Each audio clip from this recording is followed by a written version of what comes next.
8장 8절에서 20절까지 보겠습니다. 네, 한 절씩 교독하겠습니다. 구약 성경 77쪽 되는 성경 있죠. 창세기 48장 8절에서 20절 말씀. 얘들아, 성경 있어? 같이 보자. 너무 좋네요. 네. 이스라엘이 요셉의 아들들을 보고 이르되 이들은 누구냐? 요셉이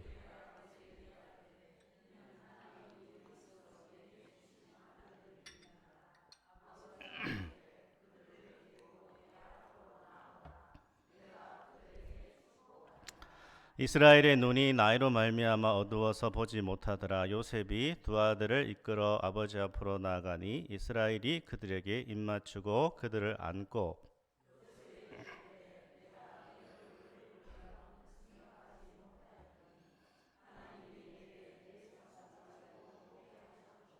요셉이 아버지의 무릎 사이에서 두 아들을 물러나게 하고 땅에 엎드려 절하고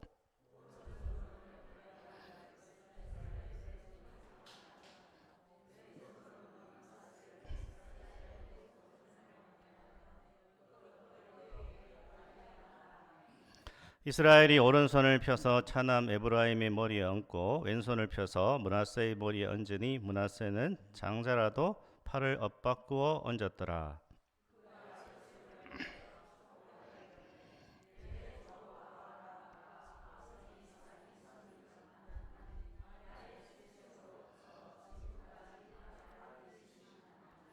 나를 모든 환난에서 건지신 여호와의 사자께서 이 아들에게 복을 주시오며 이들로 내 이름과 내 조상 아브라함과 이삭의 이름으로 칭하게 하시오며 이들이 세상에서 번식되게 하시기를 원하나이다.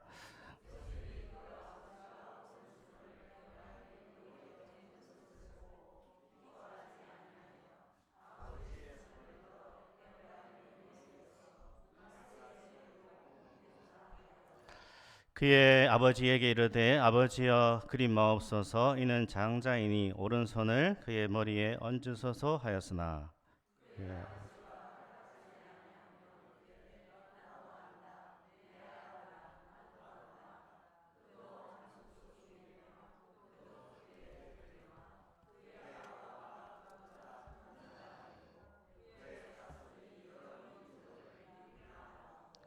그날에 그들에게 축복하여 이르되 이스라엘이 너로 말미암아 축복하기를 하나님이 네게 에브라임 같고 므낫세 같게 하시리라 하며 에브라임을 므낫세보다 앞세웠더라. 아멘. 네. 은혜의 승리라는 제목으로 이제 야곱 인물 설교 마지막 말씀을 전하겠습니다. 우리는 이제 야곱의 생애의 마지막을 살펴보고 있습니다. 야곱의 생애가 어땠습니까? 야곱은 태어날 때부터 아주 욕심이 많았고 전투적이었죠.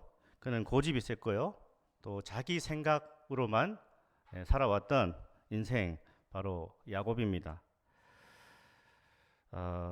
많은 하나님의 은혜에 간섭하심이 있었지만 야곱은 자기라고 하는 이 자아라고 하는 늪에 빠져서 대부분의 인생을 보낸 것이 야곱이고요.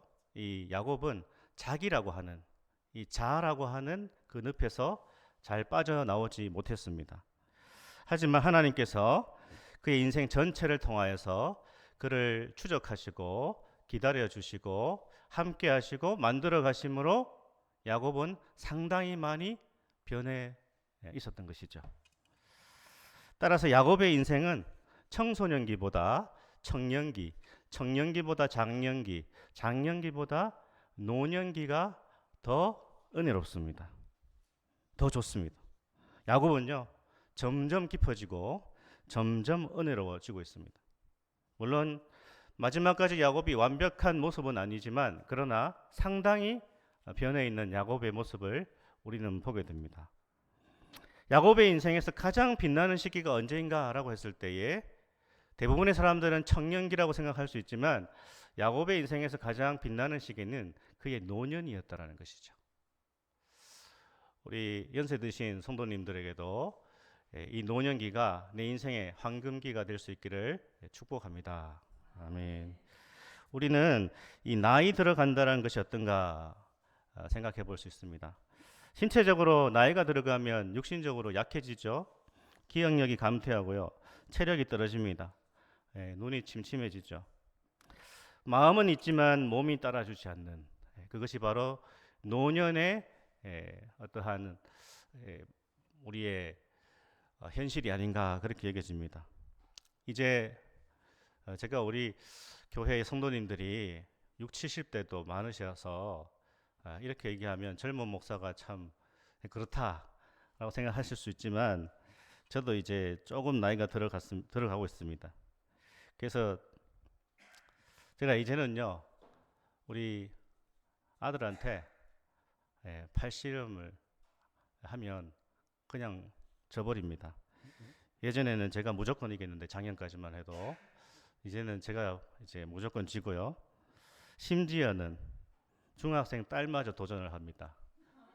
그래서 제가 속으로는 너무 어이가 없는데 어쨌든 지금은 제가 뭐 이기죠.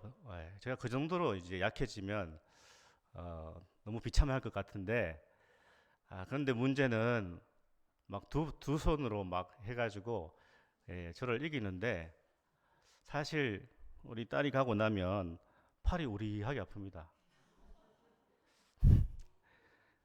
그래서 참 나이가 든다는 것은 이런 건가 이런 생각도 해보는데요.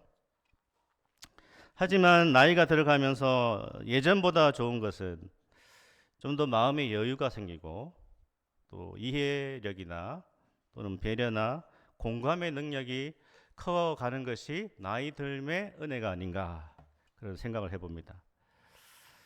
물론 모두가 그런 것은 아니겠죠. 나이 들수록 더 자기중심적이 되는 사람도 있고요. 더 소통이 안 되는 사람도 있을 수 있습니다. 그래서 우리는 예수님 안에서 나이 들매 은혜를 구해야 됩니다. 바울의 고백이 우리의 고백이 되어야 되겠죠. 바울은 뭐라고 고백합니까? 고린도후서 4장 16절 그러므로 우리가 낙심하지 아니하노니 우리의 겉사람은 낡아지나 우리의 속사람은 날로 새로워지도다. 이게 나이 들매 은혜입니다. 우리가 어떻게 늙어갈 것인가, 우리가 어떻게 인생을 마무리할 것인가, 우리의 인생은 어떻게 나아가야 되는가 생각해 볼 수 있습니다. 야곱은 약탈자요 강탈자였습니다. 불타는 야심가였습니다. 모든 것을 움켜쥐는 사람, 축복을 갈취하는 사람, 그런 사람이었죠. 그런데 오늘 사실 이 본문에서 보면 야곱은 축복을 갈취하는 사람에서 축복하는 사람으로 바뀌고 있다는 것이죠. 그가 많이 변했다라는 것을 우리는 알 수 있습니다. 야곱이 어떻게 변할 수 있었을까요? 야곱이 어떻게 성숙해져 갔을 수 있을까요? 야곱은 인생 속에서 많은 시련과 고난과 어려움을 통하여서 변했습니다. 하나님께서 인생에서 허락하신 혹독한 훈련과 혹독한 시련을 통하여서 야곱이 변해갔다는 것입니다. 속된 말로 야곱은 인생에서 많이 얻어터졌습니다. 많은 경우 하나님은 시련을 통하여서 인생을 만들어 가시죠. 물론 뭐 꼭 그렇지 않은 경우도 있습니다. 맞아도 얻어터져도 모르는 사람은 모르죠. 바뀌지 않는 사람은 바뀌지 않습니다. 그러나 야곱은 하나님께서 자기 인생에서 허락하신 시련을 통하여서 깊어지고 넓어지고 은혜로워지고 있습니다. 그것은 야곱이 인생에서 만난 진정한 축복이었다는 것이죠. 여러분, 하나님께서 우리에게 허락하신 참된 축복은 물질의 번영이나 세상적인 성공이 아니라 하나님의 사람으로 변하는 것입니다. 하나님의 사람으로 새로워지는 것입니다. 그것이 하나님께서 정말 우리에게 의도하시는 것이죠. 그래서 종교개혁자 마틴 루터는 이렇게 말합니다. 시련이 전혀 없는 것, 그것이 가장 큰 시련이다. 시련이 전혀 없는 것, 그것이 가장 큰 시련이다. 그러니까 바꿔서 말하면 뭐죠? 우리 인생에 시련이 있는 것이 축복이란 뜻이에요. 모든 인생은 시련과 고난을 통하여서 하나님의 사람으로 성장해 나가는 것이죠. 그래서 히브리서 12장 5절 이하도 이렇게 말하는데 우리 같이 한번 읽어볼까요? 내 아들아 주의 징계하심을 경히 여기지 말며 그에게 꾸지람을 받을 때에 낙심하지 말라. 주께서 그 사랑하는 자를 징계하시고 그가 받아들이시는 아들마다 채찍질 하심이라 하였으니 너희가 참음은 징계를 받기 위함이 하나님이 아들과 같이 너희를 대우하시나니 어찌 아버지가 징계하지 않는 아들이 있으리요. 징계는 다 받는 것이거늘 너희에게 없으면 사생자요 친아들이 아니니라. 무릇 징계가 당시에는 즐거워 보이지 않고 슬퍼 보이나 후에 그로 말미암아 연단받은 자들은 의와 평강의 열매를 맺느니라. 아멘. 그래서 야곱의 인생에서의 고난은요, 변장된 하나님의 은혜, 헤세드였다라는 것이죠.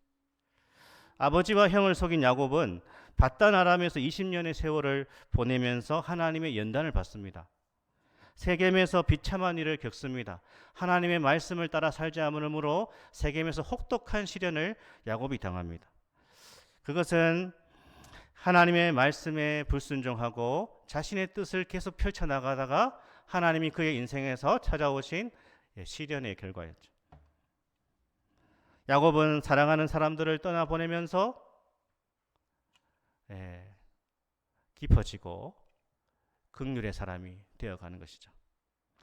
우리는 이런 고통과 시련을 보면서 야곱의 인생에 내리신 하나님의 일들을 심판과 진노로 보시면 안 되는 거죠. 하나님은 야곱의 실수와 연약함을 통해서 하나님의 자녀로 만들고 계셨다는 것입니다. 야곱의 잘못으로 고통이 찾아왔지만 그 모든 사건을 통해서 야곱을 하나님의 사람으로 만드시려는 하나님의 계획이 있었다는 것입니다.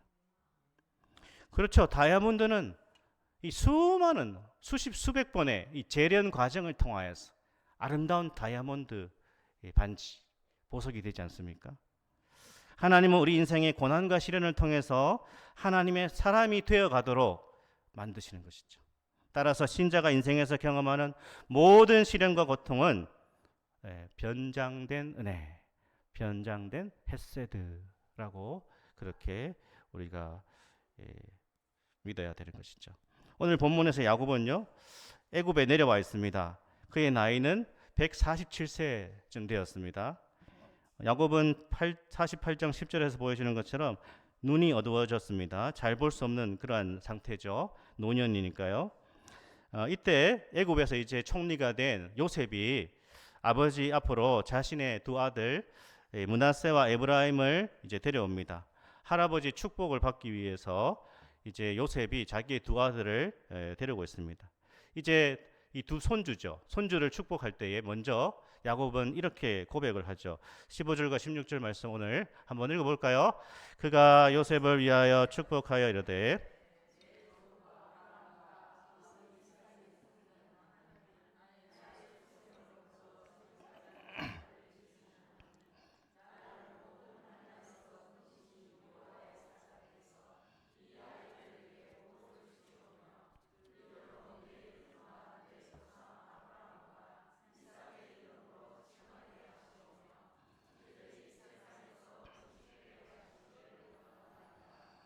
아멘. 야곱은 하나님이 어떤 분이신지를 고백하고 있습니다. 나의 출생으로부터 지금까지 나를 기르신 하나님이라고 고백하고 있습니다. 자신의 인생 전체를 147년의 인생을 돌아보면서 하나님은 나에게 누구셨는가? 내가 태어날 때부터 지금 147세가 될 때까지 나를 기르신 분이시다 라고 고백하고 있습니다. 야곱은요, 젊은 날에 내 힘과 내 능력으로 인생을 살아낸다고 생각했지만 이제 인생의 막바지에서 돌아보니까 내 인생으로 살아낸 인생이 아니다. 하나님께서 지금까지 나를 길러주셨구나. 나를 지금까지 이끌어 주셨구나 라는 고백을 하고 있다는 것이죠. 하나님께서 나를 은혜로 이끄셨다 고백하고 있습니다. 그리고 뭐라고 고백했죠? 16절에 나를 모든 환난에서 건지신 여호와 이렇게 고백하고 있습니다. 여호와의 사자, 구약에 나타나신 그리스도라고 말씀드렸는데 하나님이시죠. 나를 모든 환난에서 건지신 하나님 그렇게 고백하고 있습니다. 다윗은 뭐라고 고백합니까? 여호와는 나의 목자시니 내게 부족함이 없다 그렇게 고백했습니다. 그렇죠. 이 아주 험하고 혹독한 인생의 시련을 통하여서 야곱은요 하나님이 나의 하나님이 되고 있습니다. 누구의 하나님이 아니라 이제 나의 하나님이 되시는 것이죠. 사랑하는 여러분, 하나님은 누구의 하나님이 아니라 나의 하나님, 나의 하나님으로 우리가 깊이 그 하나님을 붙들 수 있어야 되는 것이죠. 하나님은 나의 하나님이십니다. 우리 한번 같이 따라해 볼까요? 하나님은 나의 하나님이십니다. 하나님은 나의 하나님이십니다. 아멘. 그렇게 고백하죠. 나를 모든 환난에서 건지신 나의 하나님 그렇게 고백합니다. 이 고백에 야곱의 과거와 야곱의 현재와 야곱의 미래가 다 들어가 있는 것입니다. 나를 모든 환난에서 건지신 여호와, 나의 지나간 과거와 지금 현재와 미래까지도 다 이 고백 안에 들어가 있다는 것이죠. 이 고백이 있을 때 우리는 우리의 삶을 부인하지 않을 수 있습니다. 이 고백이 있을 때 우리는 고통 속에서도 망가지지 않을 수 있습니다. 하나님의 인도와 보호를 믿는 성도들은 현실을 부정하지 않습니다. 나에게 찾아온 가혹한 현실을 부인하지 않습니다. 왜냐하면 그 모든 것이 하나님의 주권 아래 있다는 것을 믿기 때문에 그렇습니다. 그래서 현실에서 도피하지 않습니다. 믿음을 가진 사람들은 자신의 삶의 현실이 아무리 가혹하다 할지라도 현실 도피주의자가 되지 않습니다. 누군가를 원망하지도 않습니다. 모든 것을 하나님의 크신 계획과 그 주권이라고 하는 그 속에서 바라볼 때에 누군가를 원망할 수가 없습니다. 내가 처한 이 상황과 이 현실도 하나님이 허락하신 것이다 라고 받아들이는 것이죠. 그것이 바로 나를 모든 환난에서 건지신 여호와라는 고백에 들어가 있다는 것입니다. 때로 우리는 내가 왜 이렇게 힘든지, 왜 내가 이렇게 어렵고 고단한지, 고통스러운지 이해되지 않을 때도 있습니다. 그러나 하나님은 모든 환난의 소리를 건지시는 여호와이시라는 것이죠. 끝까지 하나님께서 우리를 책임져 주시고요. 끝까지 우리를 인도하심을 믿을 수 있기를 축복합니다. 아멘. 그런데 오늘 본문에 보면 이 야곱이 에브라임과 므낫세를 축복할 때에 이상한 행동을 하죠. 원래 축복할 때 오른손은 장자, 왼손은 차자 머리 위에 얹어서 이렇게 축복하는 것이 관례였습니다. 그런데 야곱이 이렇게 손을 크로스 해가지고 이제 일반적인 그 규례를 깨뜨리는 행동을 하고 있습니다. 14절을 보실까요? 14절 우리 같이 한번 읽어보겠습니다. 이스라엘이 오른손을 펴서 차남 에브라임의 머리에 얹고 왼손을 펴서 므낫세의 머리에 얹으니 므낫세는 장자라도 팔을 엇바꾸어 얹었더라. 아멘. 이상한 행동을 했더라는 거예요. 이렇게 해야 정상인데 여기 오른손은 장남, 왼손은 차남 이렇게 축복을 해줘야 되는데 이렇게 해버렸다는 것이죠. 그래서 이제 이걸 지켜보고 있던 요셉이 아버지가 이상하게 행동하니까 아버지가 너무 연세가 드셔가지고 좀 정신이 좀 약간 이상하신가? 왜 저렇게 하시지? 깜짝 놀란 것이죠. 그때 이제 19절을 보시겠습니다. 19절에 야곱이 이렇게 얘기하지 않습니까? 19절 말씀, 그의 아버지가 허락하지 아니하며 이르되 나도 안다 내 아들아 나도 안다. 그도 한 민족이 되며 그도 크게 되려니와 그의 아우가 그보다 큰 자가 되고 그의 자손이 여러 민족을 이루리라 하고. 아멘. 여기에 대해서 이제 누군가는 이렇게 생각할 수 있습니다. 야곱이 자기가 차자니까 둘째를 더 선호한 거 아니냐 이렇게 생각할 수 있지만 신약 성경 히브리서 11장에서는 야곱의 이 행동에 대해서 이렇게 말하죠. 히브리서 11장 21절로 가보겠습니다. 한번 읽어보겠습니다. 믿음으로 야곱은 죽을 때에 요셉의 각 아들에게 축복하고 그 지팡이 머리에 의지하여 경배하였으며 아멘 이렇게 말합니다. 그러니까 야곱이 이렇게 한 것은요 믿음으로 했다라는 것입니다. 믿음으로. 이 어떤 믿음이죠? 지금 야곱이 보여주고 있는 믿음은 어떤 믿음인가? 왜 이런 식으로 축복을 했을까? 우리가 이제 이것을 생각하기 전에 구약에 대해서, 구약 시대에 대해서 좀 이제 생각해 봐야 되는데, 이 구약 시대는 차별로 가득 차 있습니다. 구약의 하나님이 차별하시는 분이 아니라 구약 시대가 그랬다라는 것이죠. 어떤 차별이죠? 오른손과 왼손의 차별이 구약에 있었습니다. 장자와 차자의 차별이 구약에 있었습니다. 남자와 여자의 차별이 구약 시대에 있었습니다. 그런데 하나님께서 이스라엘 역사를 통하여서 이 전통과 관습을 깨뜨려 가십니다. 어떻게 해요? 창세기부터 보면 가인이 아니라 아벨을 택하시죠. 이스마엘이 아니라 이삭을 택하시고요. 에서가 아니라 야곱을 택하시고 또 반대로 동생 라헬이 아니라 레아를 하나님이 택하십니다. 그리고 사사기에 가면 왼손잡이 에훗을 사사로 뽑으시죠. 그리고 드보라라고 하는 여자 사사가 등장합니다. 그리고 이 첩의 출신, 서자 출신인 기드온이 사사가 됩니다. 하나님 어떤 분이시죠? 하나님은 어떠한 인간의 관습과 제도에 묶여 계신 분이 아닙니다.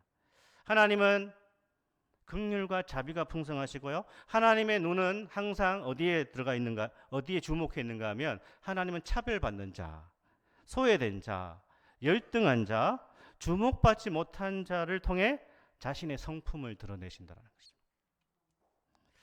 야곱은요, 이런 하나님을 인생 가운데 깊이 만나는 것이죠. 그리고 야곱은 자신의 인생을 통하여서 하나님의 성품을 알게 되고 그 하나님의 성품을 드러내게 되는 것입니다. 젊은 날의 야곱은 자신의 욕망을 따라 살았죠. 사회적 간섭을 따라 살았습니다. 어떤 사회적 간섭이죠?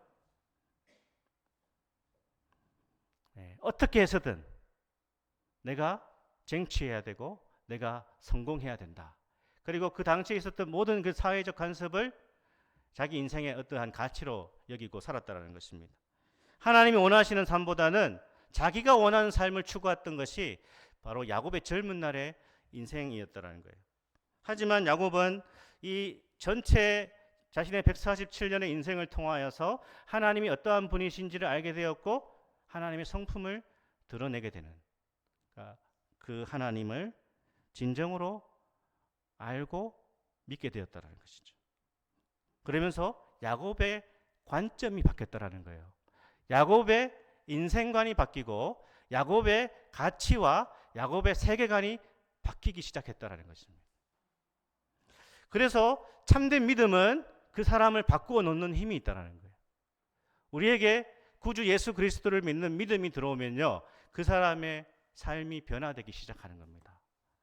그 사람의 인생관과 가치관이 변화되는 진정한 힘은 참된 믿음이 들어왔을 때예요. 예수 믿고 우리의 가치관과 인생관과 삶이 변화되지 않는다면 그 믿음은 점검해 봐야 되겠죠. 왜냐하면 이 믿음은 살아 역사하기 때문에 이 믿음은 우리를 바꾸어 놓습니다. 어떻게 해요? 하나님의 관점으로 우리의 관점을 뒤집어 엎는 것이죠. 그래서 이 관점을 소유한 믿음의 사람들은 하나님의 눈으로 사람들을 보기 시작하고 하나님의 눈으로 인생을 바라보기 시작합니다. 그래서 이 눈이 은혜로 치유되는 것입니다. 그게 진짜 은혜의 힘이라는 거예요. 여러분, 우리의 눈이 바뀌고 있습니까? 인생을 바라보는 우리의 눈이 바뀌고 있고 세상을 바라보는 눈이 바뀌고 인생을 살아가는 가치의 눈이 그리스도 안에서 바뀌고 있습니까? 바뀌었습니까? 이 중요한 문제입니다. 축복을 쟁취하던 사람 야곱이 축복하는 사람으로 바뀌고 있고요.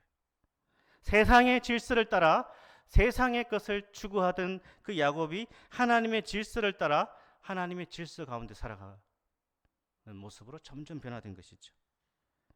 우리는 돈을 버는 목적, 세상에서 성공하기 위한 목적과 동기가 달라야 됩니다. 그리스도인들은 달라야 됩니다. 돈을 벌고 세상에서 성공하지 말라는 것이 아니에요. 성경에서 다 거지로 살아라, 다 찌질하게 살아라, 그게 아닙니다. 우리는 세상에서 성공할 수 있어요. 성공해야 되겠죠. 그러나 이 성공의 목적과 동기가 그리스도인들은 근본적으로 달라야 된다. 왜 많은 대중 스타들이 몰락합니까? 인생의 성공의 목적과 동기가 잘못되어 버리면 그렇게 되는 것이죠. 우리는 이 모든 것의 목적과 동기가 다 변화되어야 되는 것이죠. 그러면요, 우리가 살아갈 때 공치사 이런 거에 너무 연연하지 않아도 됩니다. 너무 칭찬은 고래도 춤춘다고 하지만 고래가 춤춰서 뭐 하겠습니까? 너무 사람의 인정에 목말라서 그것에 연연하면서 살아갈 필요도 없고, 그것 때문에 우리의 신앙생활이 흔들릴 필요도 없습니다. 세상은 철저하게 기브 앤 테이크죠.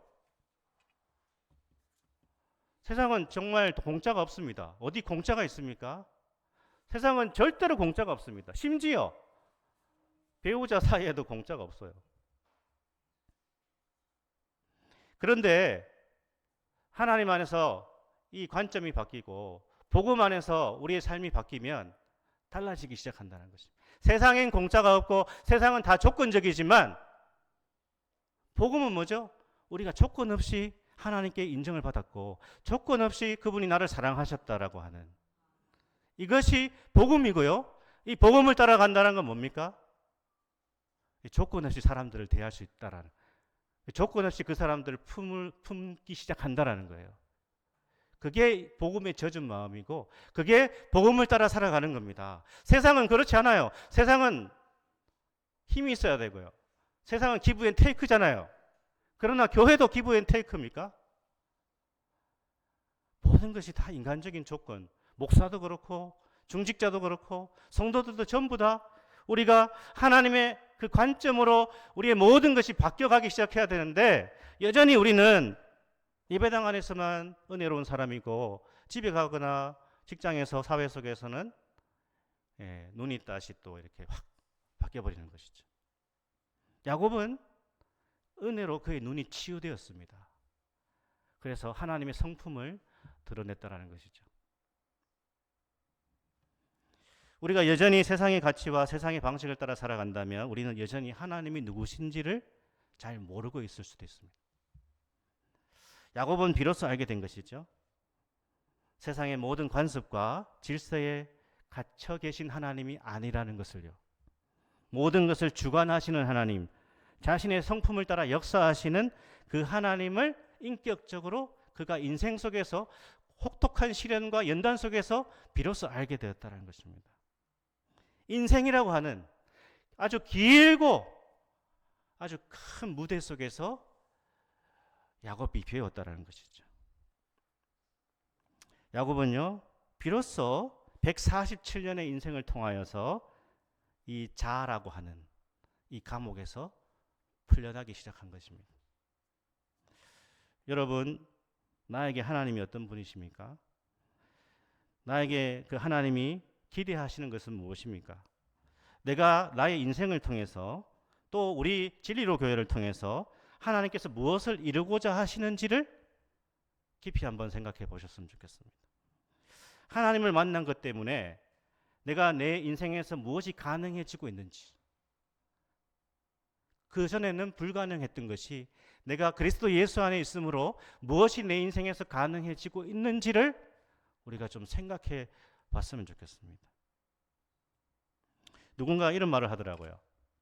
목사는 두 종류가 있다. 평생의 헌신과 고생이 원망으로 남는 목회자가 있고, 평생의 헌신이 감사로 남는 목회자가 있다. 원망하는 이유는 뭘까? 내가 생각하는 정당한 보상이 주어지지 않았다고 생각할 때 그 목회자는 원망한다는 것이죠. 하지만 아무리 헌신하고 고생을 했다 하더라도 내 인생이 소모품이 아니라 하나님께서 내 인생을 하나님의 계획과 깊으신 뜻 가운데 만들어 가시는 그 하나님의 선하신 은혜의 과정이라고 생각하는 목회자는 감사할 수 있다는 것입니다. 제가 어제 우리 시차례에 목사님 한 분이 은퇴하셨는데 은퇴식을 하시면서 그 순서지에 이력을 보통 이렇게 다 넣잖아요. 이런 일을 하셨고 이런 일을 하셨고 20여 년 동안 한 교회에서 목회를 하셨는데 우리 담당하시는 목사님 그동안에 하셨던 사역들을 좀 알려주시면 여기 다 기록해서 제가 오신 분들한테 좀 이렇게 알려드리고 축복하는 시간을 가지겠습니다 했는데 목사님이 사양하셨다고 하더라고요. 그러면서 말씀하시기를 이렇게 해요. 내 목회 인생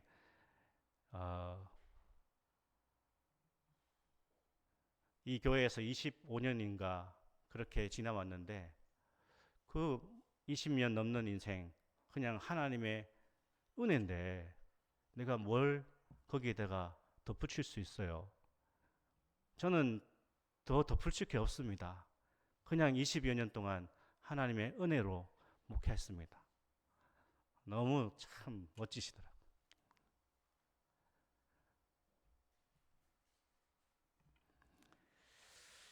야곱은 진정한 어른이 되었습니다.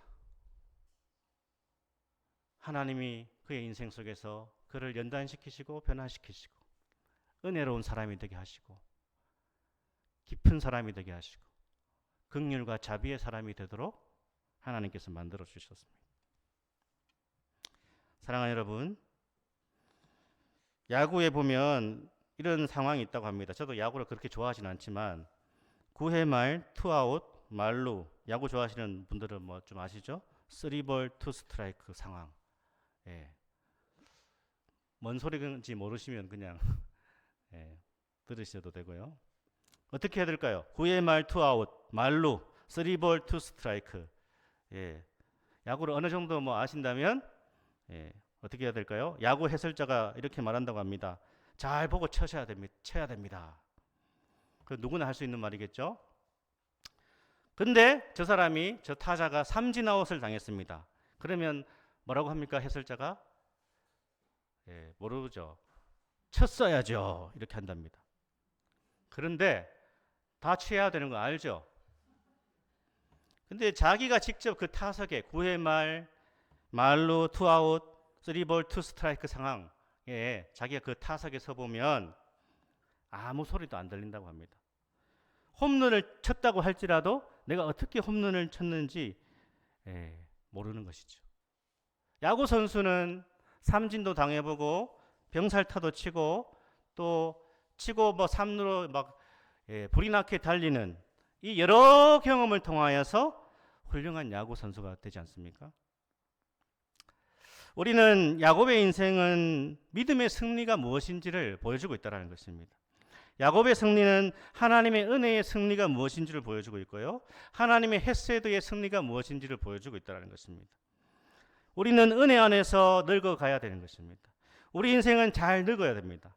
내 자존심을 끝까지 지키는 인생이 아니라 은혜의 사람인 증거가 나타나고 믿음이 승리한다는 것을 보여주는 그러한 인생이 되어야 하는 것이죠. 여기에 우리의 진정한 소망이 있습니다. 그래서 우리는 사도 바울의 고백을 우리도 고백하는 것이죠. 마지막으로 바울은 이렇게 고백하지 않습니까? 빌립보서 1장 6절 말씀 우리 같이 한번 읽어보겠습니다. 너희 안에 착한 일을 시작하시니가 그리스도의 예수의 날까지 이루실 줄을 우리는 확신하노라. 아멘. 야곱의 하나님을 찬양합니다. 그리스도 예수 안에서 우리를 부르신 하나님을 찬양하고요. 우리의 인생을 가장 은혜롭게 이끌어 가시는 그 하나님을 바라보시고 구주 예수 그리스도의 은혜와 사랑 가운데 더 아름답고 더 은혜롭고 더 멋진 인생으로 하나님 앞에 드려질 수 있기를 축복합니다. 아멘. 하나님 아버지 감사합니다. 오늘 말씀을 통하여서 야곱의 인생을 은혜로 이끌어 가시고 야곱을 바꾸어 가시는 하나님의 위대하신 역사를 보게 됩니다. 주님, 우리 인생 속에 수많은 일들과 우여곡절을 만나지만 그 모든 것이 하나님의 선하신 은혜와 주권과 계획 아래 있다라는 것을 믿고 아버지 낙심하지 않고 하나님의 사람으로 점점 새로워지고 변화되고 주님께 영광을 돌리는 참된 주의 백성들 되게 하여 주시옵소서. 예수님 이름으로 기도드립니다.